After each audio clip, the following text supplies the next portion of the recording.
ഇന്ന് തുർക്കിയിൽ ശക്തമായ ഭൂകമ്പം. കെട്ടിടങ്ങൾ തകർന്നു, ഒരാൾ മരണപ്പെട്ടു. ഇസ്താംബൂളും കുലുങ്ങി.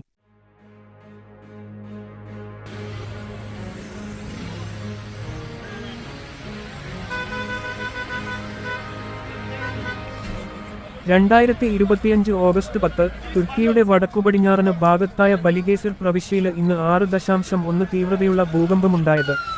ഭൂകമ്പത്തിന്റെ കേന്ദ്രബിന്ദു സിന്ദിർഗി പട്ടണത്തിലായിരുന്നു. ഇവിടെ നിന്നുമുള്ള കുലുക്കങ്ങൾ 200 കിലോമീറ്റർ ദൂരെ 1.6 കോടി ജനങ്ങൾ താമസിക്കുന്ന ഇസ്താംബൂൾ നഗരത്തിലും അനുഭവപ്പെട്ടു.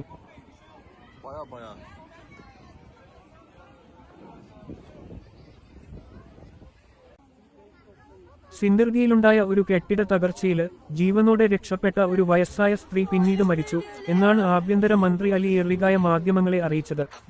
ആ കെട്ടിടത്തിൽ നിന്നും മറ്റു 4 പേർ കൂടി രക്ഷപ്പെട്ടിട്ടുണ്ട്. 16 കെട്ടിടങ്ങൾ തകർന്നു. അതിൽ ഭൂരിഭാഗവും ഉപേക്ഷിക്കപ്പെട്ടതോ ഉപയോഗിക്കാത്തതുമായവയാണെന്നും 2 മസ്ജിദ് മിനാറുകൾ തകർന്നു വീണുവെന്നും മന്ത്രി വ്യക്തമാക്കി. പരിക്കേറ്റവരിൽ ആരുടെയും പരിക്ക് ഗുരുതരമല്ല.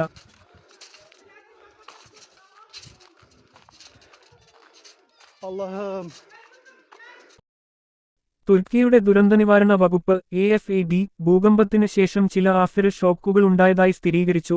അതിൽ 4.6 തീവ്രതയുള്ളതായിരുന്നു. അവർ പൊളിഞ്ഞ കെട്ടിടങ്ങളിലേക്കു പ്രവേശിക്കരുതെന്ന് പൗരന്മാരെ മുന്നറിയിപ്പ് നൽകി.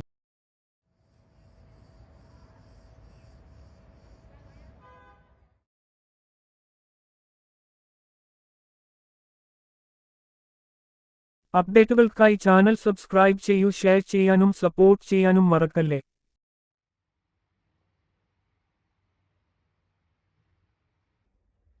İkinci elde güvenin adresi sıfırdan yüzeyi sundu.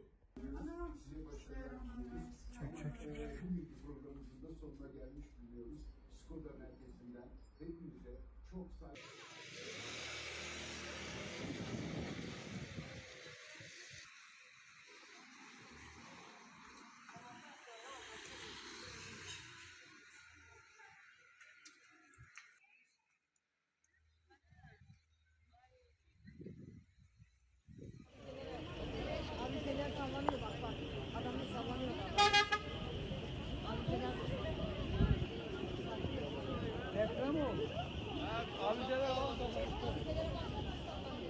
Metro mu falan mı var altından geçiyor?